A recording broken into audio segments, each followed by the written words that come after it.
There are buildings that feel old, and then there are buildings that feel aware.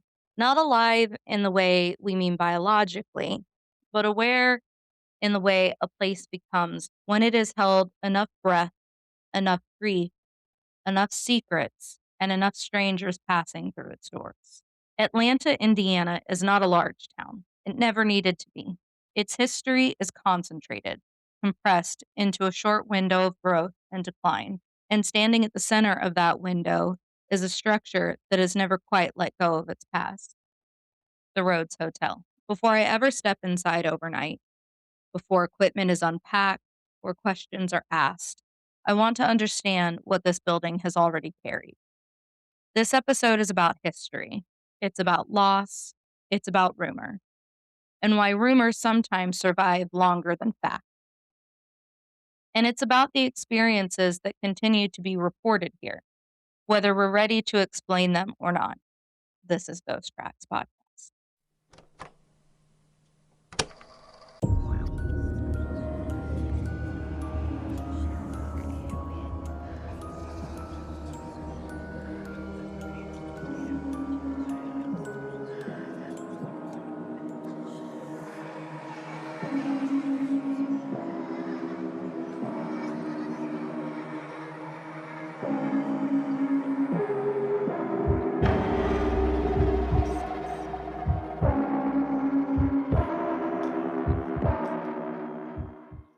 Welcome back to Ghost Tracks Podcast. I'm your host, Tina. If you're new here, this podcast exists at the intersection of paranormal investigation and historical grounding. I don't believe that you can understand a haunting without first understanding the structure, the people, and the environment that helped shape it. Tonight's episode is a deep historical dive into the Rhodes Hotel in Atlanta, Indiana. This episode will be released before my overnight investigation. So, what you're hearing now is not evidence or results, it's context. And context matters. Atlanta, Indiana came into itself quickly. In the late 1800s, the town experienced rapid expansion fueled by two forces that reshaped much of Indiana during that period: the railroad and natural gas. The railroad made Atlanta accessible. It turned the town into a waypoint rather than a destination. People arrived, they stayed briefly, and then they moved on. That rhythm shaped everything from commerce to architecture. And then came natural gas. By the late 1880s, natural gas wells were producing heavily in the area. Industry followed.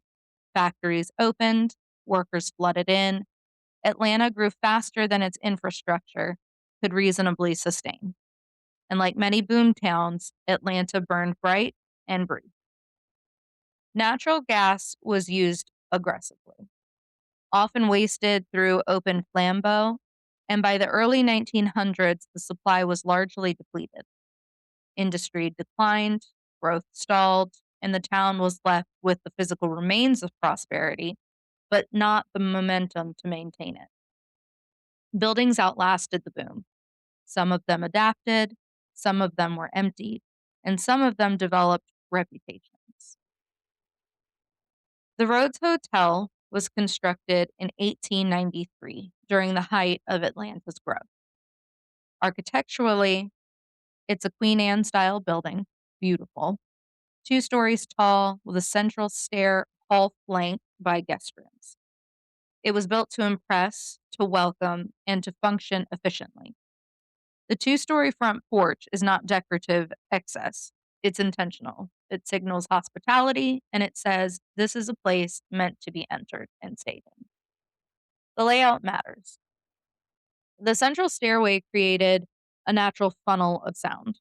Footsteps, voices, doors opening or closing would carry through the building. Upstairs hallways run long and narrow, amplifying movement and sound. When later reports describe footsteps, voices, and movement, the architecture must be taken into consideration for that conversation. This is not a quiet home, it was a public space, and public spaces absorb more than we like to admit.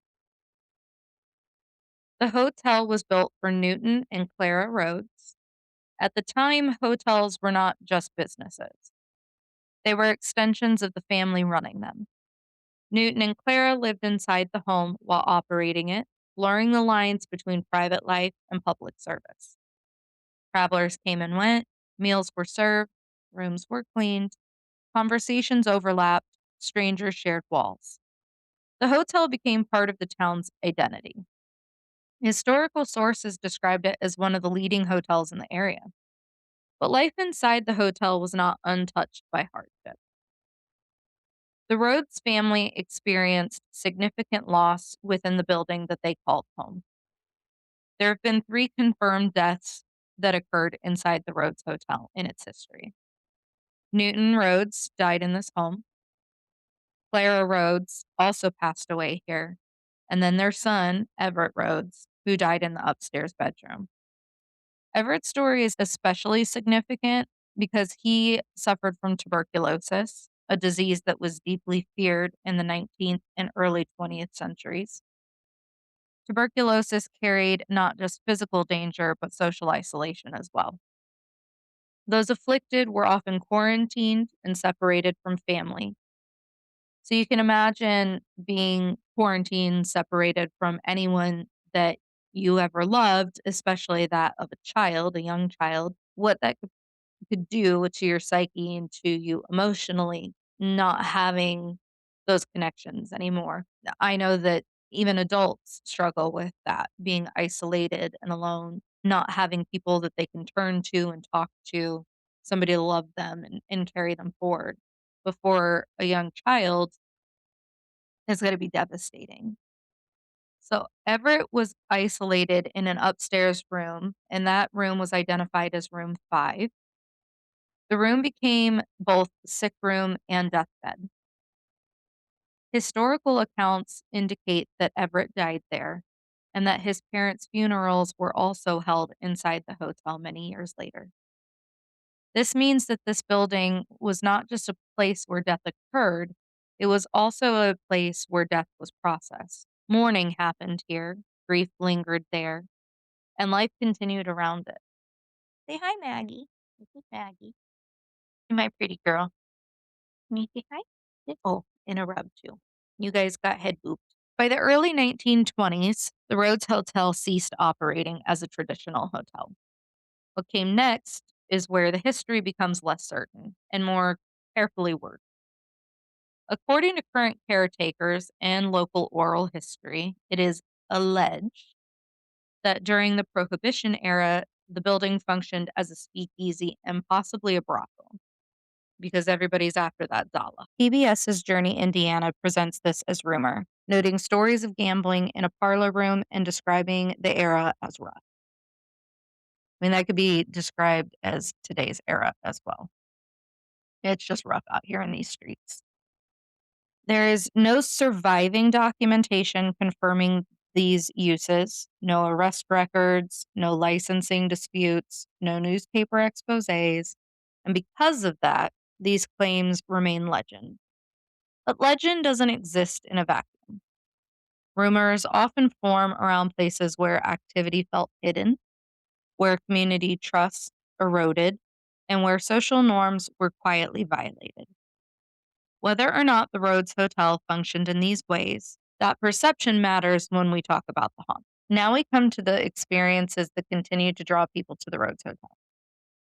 The most consistently documented accounts from interviews and segments featured on PBS Journey Indiana. And these are not anonymous internet posts. These are on camera statements tied to identifiable individuals and identifiable results, as well as footage and video evidence, recorded evidence. So, reported experiences include footsteps heard moving through hallways when no one is present, muffled voices, often described as indistinct or distant, shadow figures, seen briefly and disappearing when directly observed, full body apparitions, particularly upstairs, with at least one report involving multiple witnesses who left the building immediately after. They said, "We're going to chuck deuces and get the fuck out." There are physical sensations in room 5, and that includes chest heaviness and coughing, often reported after learning of Everett's illness. So that's concerning. Obviously, going in there having already researched the hotel and knowing its history, I think it's hard to go in with a non-bias, knowing that something happened upstairs in a room, and I'm going to assume I haven't been to the grounds yet, but I'm going to assume the rooms are numbered, or labeled in some way. So, if you know the history of the building and you know that Everett passed away, um, from TB, then I think a lot of people just automatically become maybe overwhelmed in those spaces, and then all of a sudden they're having that chest heaviness and that tightness and shortness of breath. So while obviously I'm a ghost girly and I'm here for hauntings, right?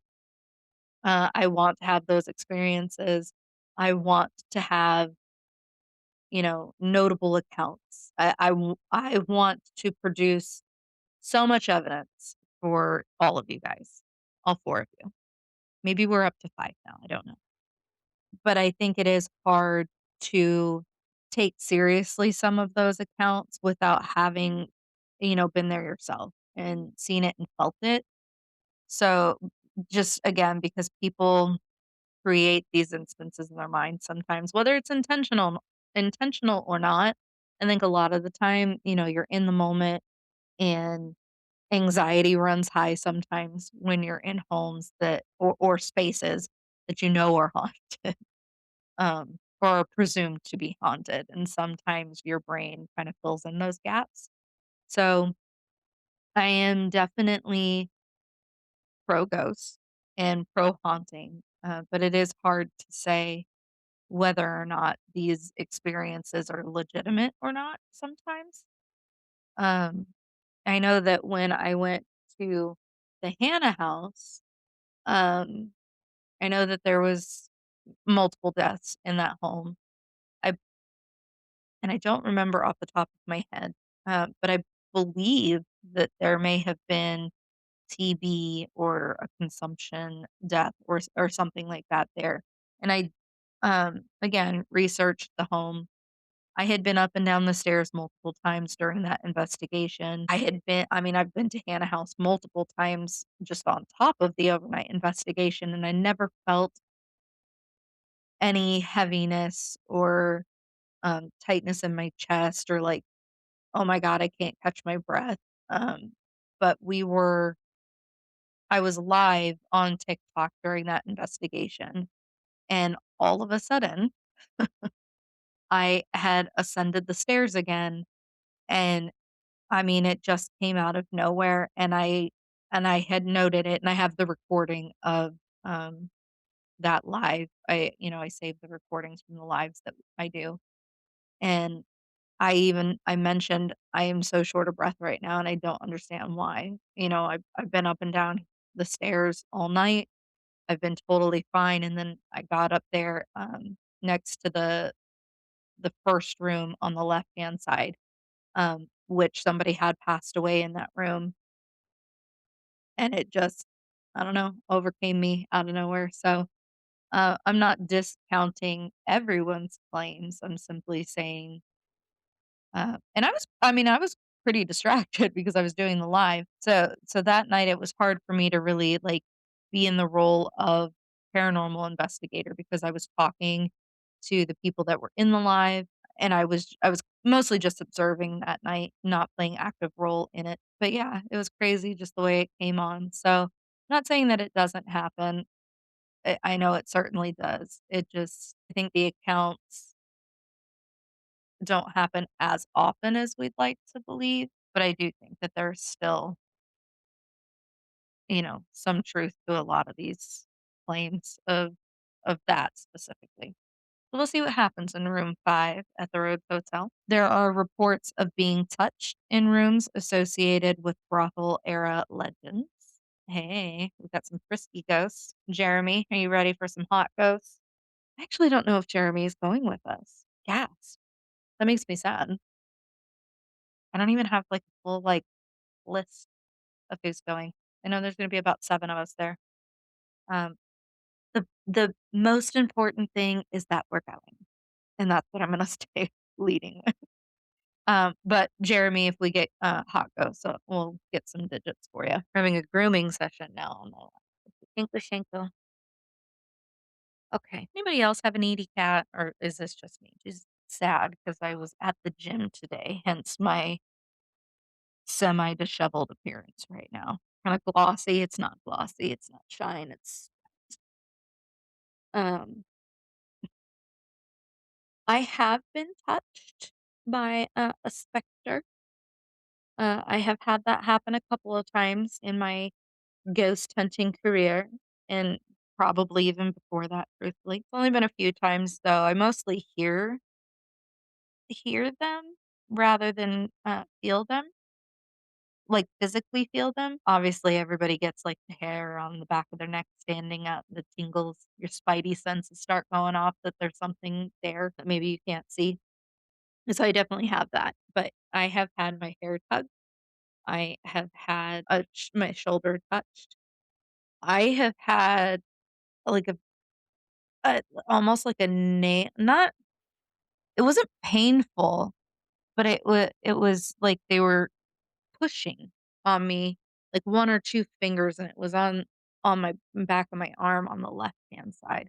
It was really crazy, and I was just sitting there, and I think I was at work. I wasn't even in, like, Indiana State Sanatorium or something. I wasn't on an investigation. I was just doing my job and minding my business. So, and they felt like I needed to know that there was somebody there with me. And whoever that was, hey. There has also back to the Rhodes Hotel. Sorry. I'm getting sidetracked here. My cat is sidetracking me, and then I got stories to tell, guys. Reported sighting by law enforcement officer who claimed to see a woman in an upstairs window, and then he just kind of avoided that area afterwards.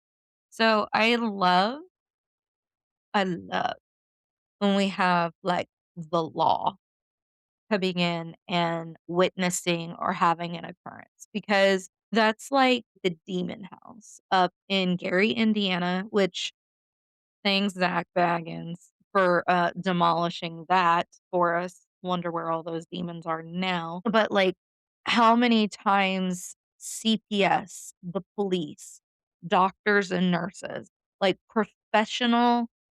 people professional people in, you know, respectable, and I'm gonna keep doing this because I think any job really should be a respectable job, but in a job that is known to be, like, a very serious job. CPS should be, like, the most serious job. Children's lives are at stake, their health and their well-being. Police, obviously, the same thing, not just children, but people in general. Their lives are at stake. You're here to serve, you know, protect and serve doctors, nurses. You're trying to heal these patients, and give them the best possible care, listening to people. And really, I think the biggest thing is you have in those positions, you have to look at things from a very logical standpoint, or you should look at things from a very logical standpoint instead of an emotional one. And for people in those positions that are supposed to have their logical hats on, for them to have these otherworldly experiences and report on them, I think that's a pretty damn big deal. In the demon house, I haven't covered that one yet. It's on my list, but that one had so much coverage from people in those positions that I don't know how anyone could say that that particular case was anything but accurate and truthful. So I love when a report comes in of, like I said, a police officer, EMT, firefighter, doctor, nurse, CPS, anything like that. I love when we have an added report from one of those people in those positions. That excites me, that lights me up inside. Because then I'm like, "Yeah, there is definitely something happening at this place," because somebody that's supposed to be logical said so. So we love that. But while all of these claims and what I was gonna get into also, like I said in the beginning, the way that the layout of the hotel was done might create a lot of echoes and noise traveling throughout the home. So the footsteps and the muffled voices and maybe doors opening and closing and creaking and regular house noises, we're gonna be very diligent when we're there, to ensure that everyone is kinda in the same space. We're not gonna buddy system like we did at ISS and just go our separate ways. This place isn't that big. So, keeping us together. Hi, pretty girl. You're giving me the eyes. You're so cute. So keeping us together so that we can ensure that minimal noise pollution is happening is going to be a very important task for us while we're at the Rhodes Hotel. And then going forward, I know there's a few other locations that we would really like to get to this year, that are also on the smaller, like traditional home size. So we want to be very careful that the noises that we're hearing are not our noises, but, the non-living residents of those homes and spaces. So, we are taking that into account when we go there this weekend. I'm so excited. Okay. So, while none of the reports or claims, those aren't proof per se, but they are consistent and highly consistent. So that's something. Consistency is where serious investigations begin. So I'm excited for consistent reports. And honestly, outside of, I mean, I know there's a lot of maybe TikToks that have been done on the Rhodes Hotel. I haven't really found a ton of other information out there other than, the few things that I found to do this episode with. But I don't know that there's a lot of other, like, podcasts that have covered this, at least not to date. So that goes to say something about that too, as far as, there's not, like, a shit ton of information out there like there is with, like, Indiana State Sanatorium or Waverly Hills Sanatorium, where, thousands upon thousands of people have come through those walls, halls, doors, whatever, and all report the same thing, and it could just be one of those, they wanna experience it too, so they're saying that they have, or maybe they think they have because, again, our minds fill in gaps and things like that. So, yeah, consistent, not a ton of reports, but consistently being reported on, I think that's a big deal. So, while I'm there this weekend conducting this overnight investigation that I'm so excited about, I'm not gonna be alone. I'm not going by myself, and I'm not just talking to, I'm not just gonna be hanging out with the ghosts. I'll have real people friends there too. I'll be investigating alongside my friends and fellow paranormal investigative team, IPSI. That's right, IPSI. You've heard their names here before, folks, and we're back at it again. It's been too many months for all involved. IPSI members Carol, Curtis, and Thomas, they did go on an open investigation to the Rhodes Hotel several years ago, I think. And I was really hoping that it was like an overnight that they did long before they knew me and that they had like the in and already knew kind of what we were getting into and what experiences would be possible to have and maybe had some evidence. I reached out to them prior to, writing my episode. But guys, they just did the open house investigation, and, I think it was during the daytime too. It wasn't like an overnight or an evening one, I don't believe, and they really didn't have anything for me from that.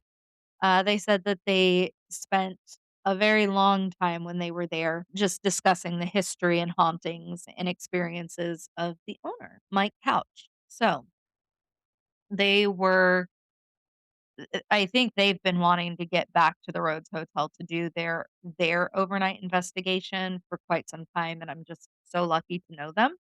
and be involved in as many investigations as I can be involved in with them. That's super special to me. So I'm very thankful to them. Holler at you, Doug, for reaching out to me last year.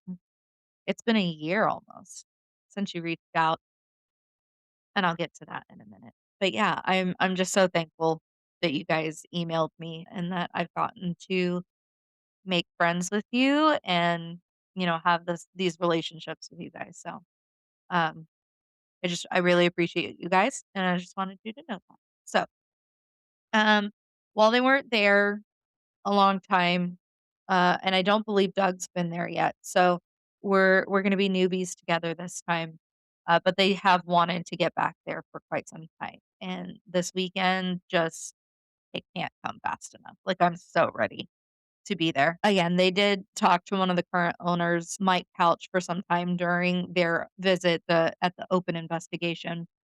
And they got lots of the historical information about the hotel, what rooms have activity or have had activity in the past. So we have a plan in place and ghost hunting, we will go. Make sure you follow along because I'm sure you're going to be hearing from them again right here on Ghost Track. What I was gonna say a minute ago, I had my 1-year anniversary, my 1-year podiversary, if you will. January 8th, I did not put out an episode. I've been getting into the swing of things at work and trying to work out and, you know, get my feet on the ground for 2026 and trying to be a healthier version of myself.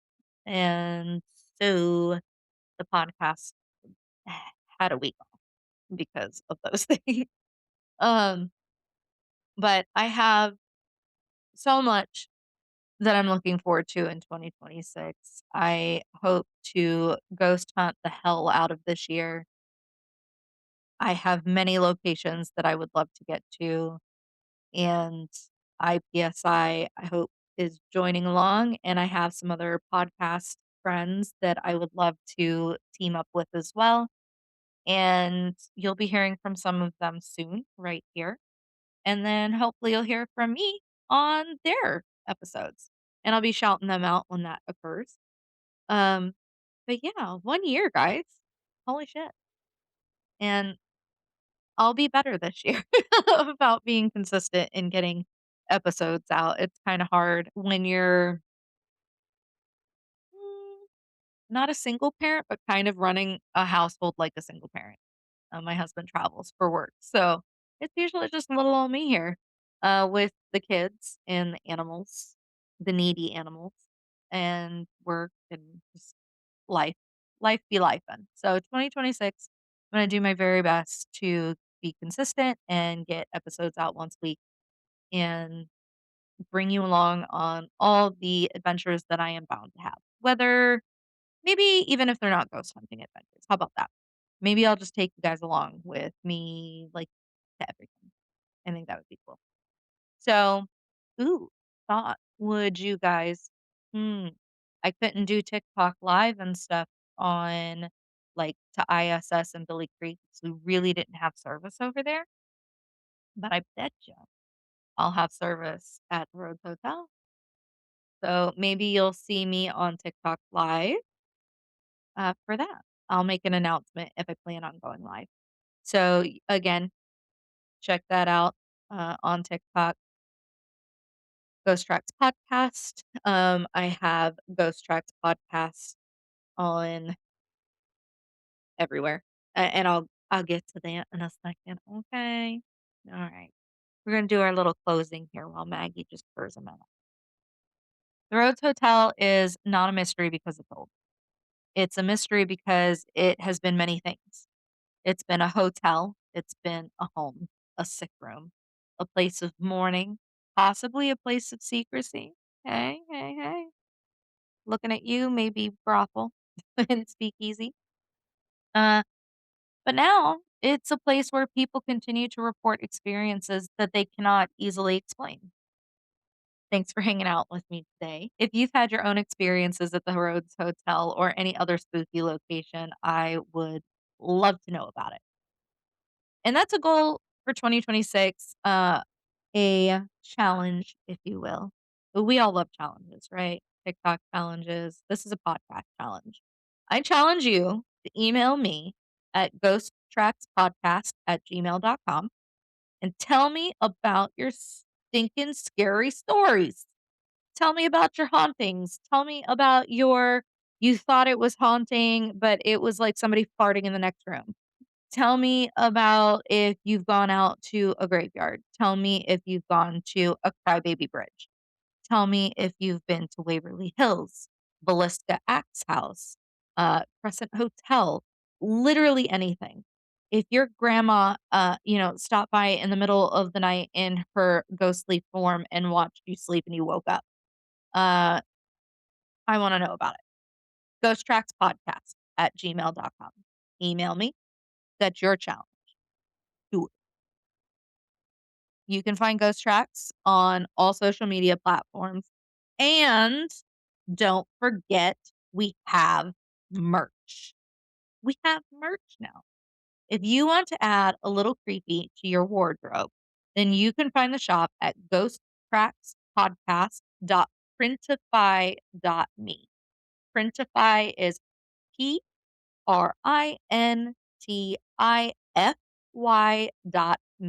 ME. Or to make it easy, you can click the link in the show notes because it's going to be there in show notes for every episode that I release. I hope you're having a fantastic and creepy start to 2026, and I hope you stay creepy. Bye.